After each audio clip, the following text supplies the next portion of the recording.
We'll now have the uh, laying of branches for the service wreaths. So if you guys will please stand, the veterans. I'd like to introduce these guys to you. Representing the Army and laying that wreath will be John Glenn. John is a veteran of the Army. Laying the Navy wreath will be Boyce Eckerd. Boyce is a veteran of the Navy. Handling the Air Force wreath will be Randy Brannon, also a Air Force veteran. And his brother Mike Brannon, a Marine veteran, will be laying the Marines wreath.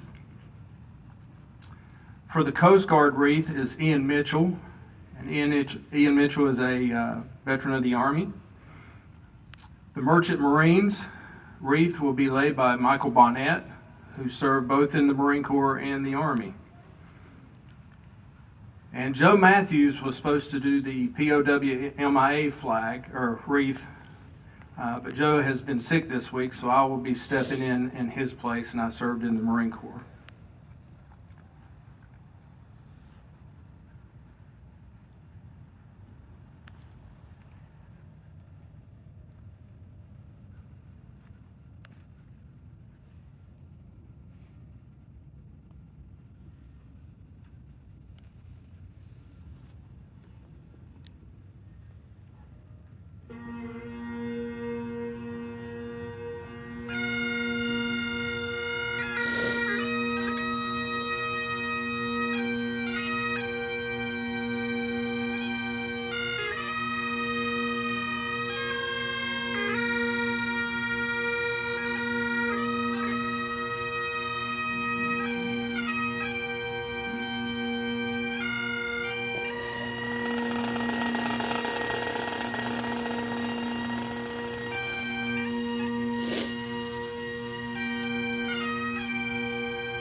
Please stand.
Please be seated.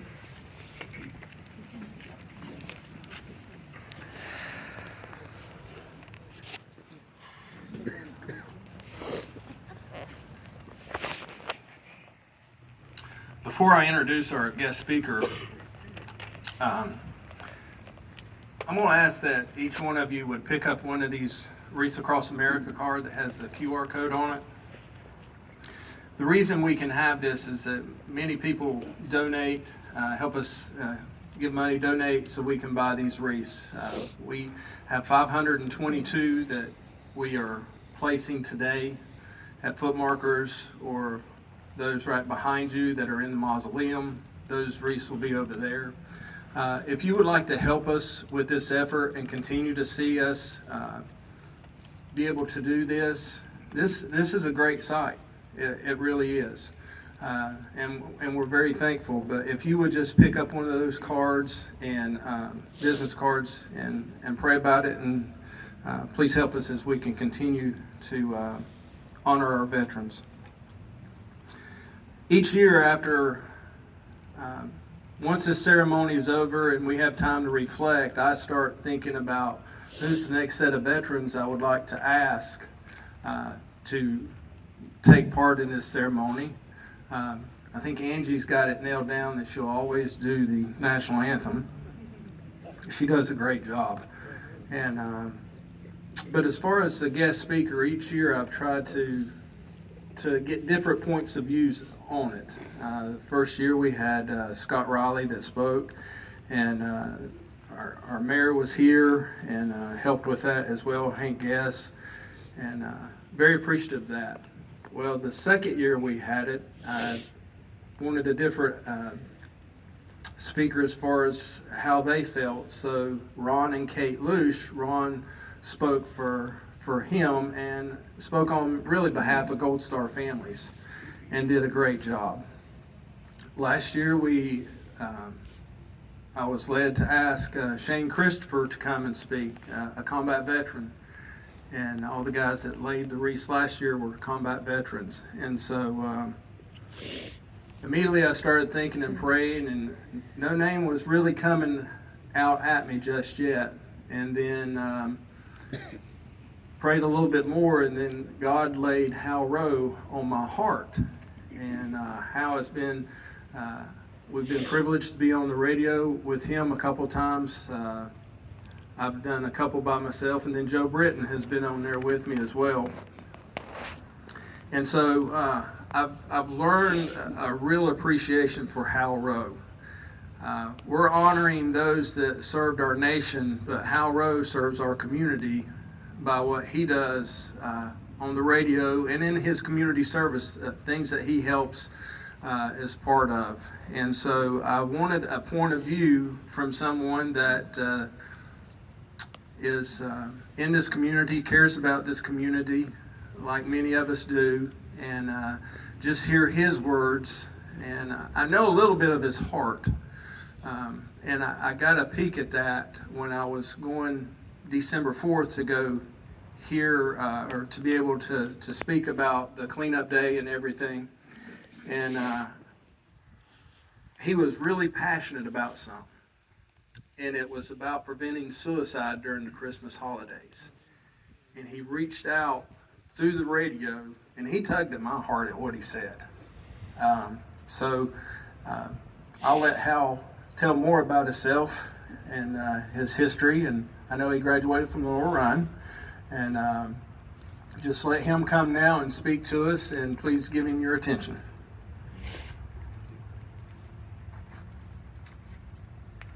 Thank you very much. It's truly, in my job, I get to do a lot of things, and truly an honor to be here today. And first of all, let's set the record straight. I attended Lenore Ryan for 4 years, 77 through 81, matriculated from Lenore Ryan University. That's a word I've learned to use. We'll just say I'm on sabbatical. And we look forward to graduation from that fine institution at some point.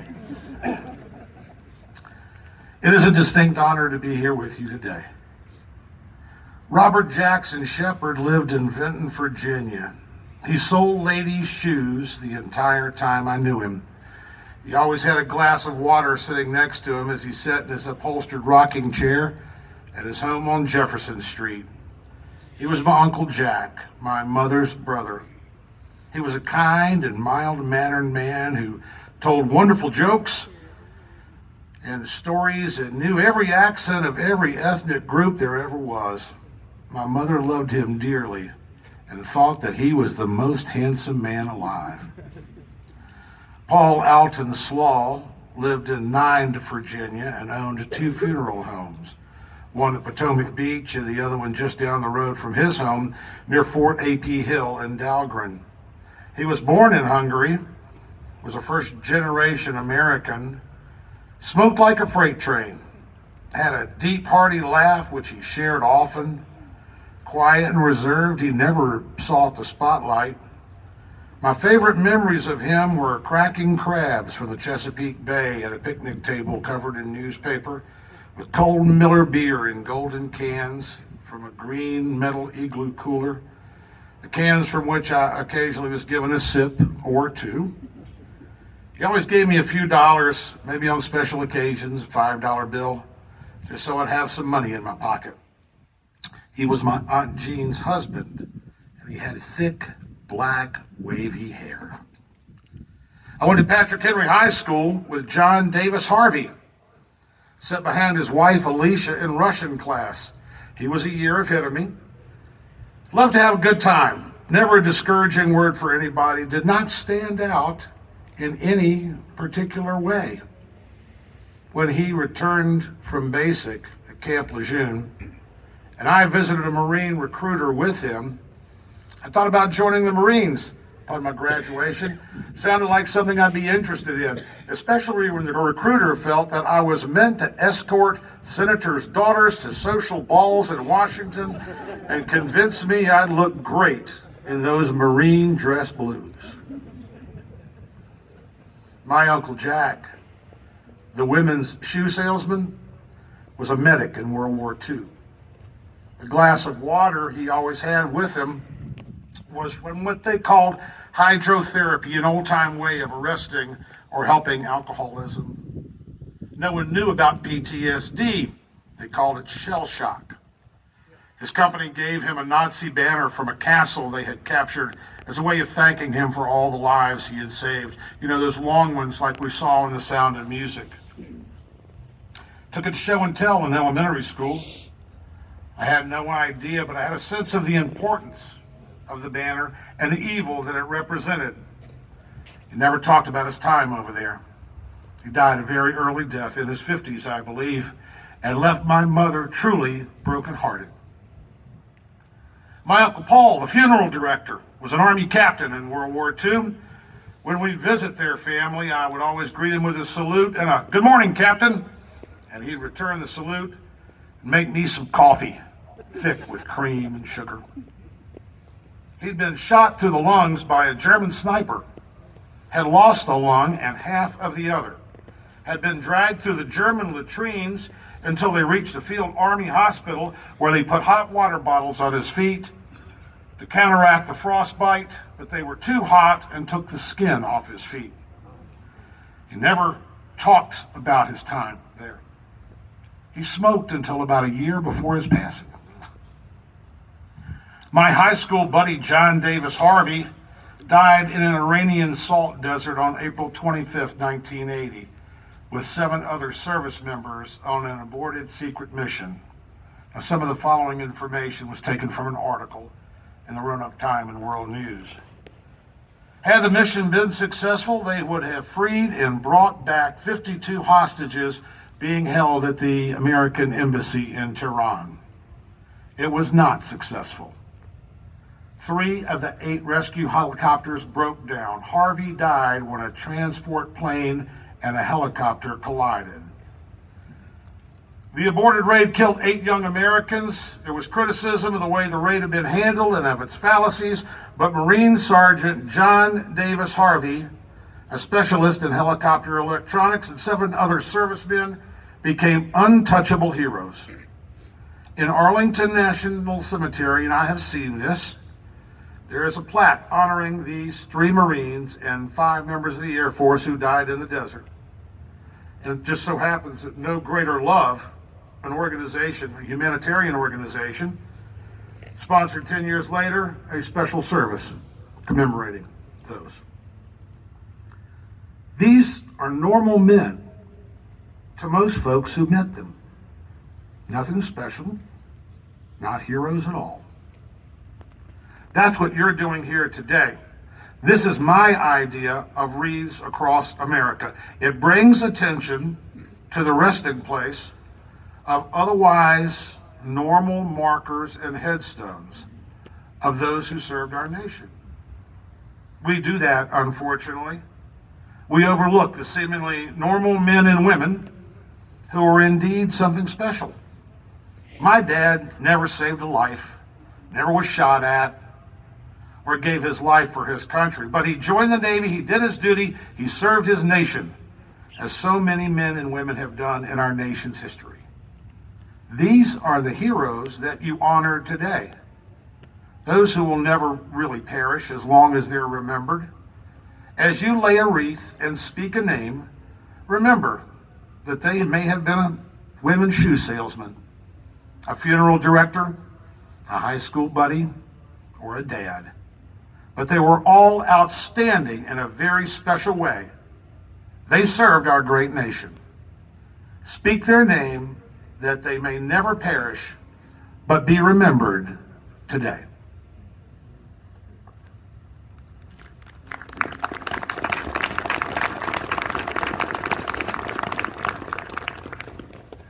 I would like to recognize, we call them fallen hero families, the nation calls them Gold Star families. I would like to recognize Stan McDowell and his girlfriend Bobby Garn, and Stan's brother Bert and Bert's wife Mary Lynn are here today, and they are remembering Captain Mark Pitbull McDowell.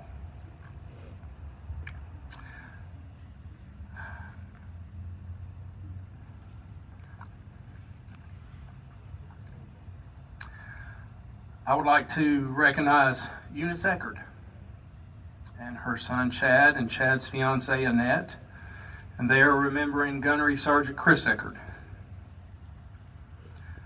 I would like to recognize Russell and Cindy Hicks, and they are remembering Staff Sergeant Jason Ramsayer. And then I would like to also recognize Ron and Kate Lush, who probably got the award for furthest drive to get here. They're from Hampstead, and they came in yesterday, and they are remembering their son, Captain Ron Lush. It is an honor and a privilege to have these families here with us today. Eunice's son, Chris, is the one that's laid here that we know of as the only one that was killed in action. These other families as well are here, and their loved one is somewhere else. Also, Lisa and John Dollar remembering Brian Holden as well. we were able, a couple years ago, I met Lisa at Newton Conover High School, and we were able to put a plaque in Newton Conover High School in memory of Brian. And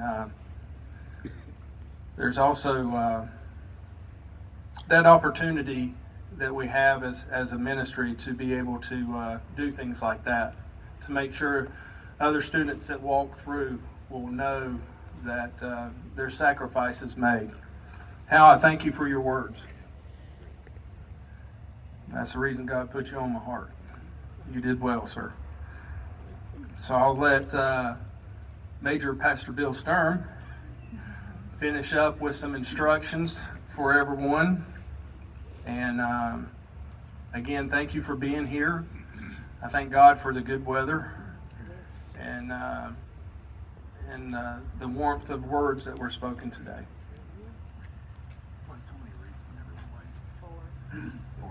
Okay, good. Friends, would you stand with me? We're going to, in just a moment, have the retrieval of the colors. So that's going to look a lot like the what you saw at the beginning, except they're going to take the colors, and then they're going to make way down this concrete driveway, this blacktop here. And at that point, I'm going to ask everyone to allow the Gold Star families to go right after the color guard. And then you're free to go and lay wreaths. We have some right here in the mausoleum, right here behind the folks right across from me. And then in every section of the cemetery, these burial grounds, there are other wreaths to lay. We're asking everyone to do this 4 times, up to 4 times, lay a wreath. You'll identify the ones that need wreaths because they have American flags in them that were placed there Thursday. The wreaths need to help us make them look presentable. That might mean you need to adjust the bow on the wreath, and you'll place the wreath over the American flag. And how you want to orient it is that the bow is at the top of the wreath. So if you're standing there looking at the marker, if you can read the name right side up, then you are facing it correctly, and you'll want to put the bow on the top of the wreath over the flag. You'll step back and you'll say the name out loud. Take a moment. And what we want to make sure that we do, this is a good occasion. This is a Saturday. God has given us freedom. However, we also want to make sure that there's not a whole lot of horseplay, that we honor these grounds and enjoy the moment one with the other. Did I miss anything? Okay, I believe that's it. So at this time, we'll have the retrieval of the colors.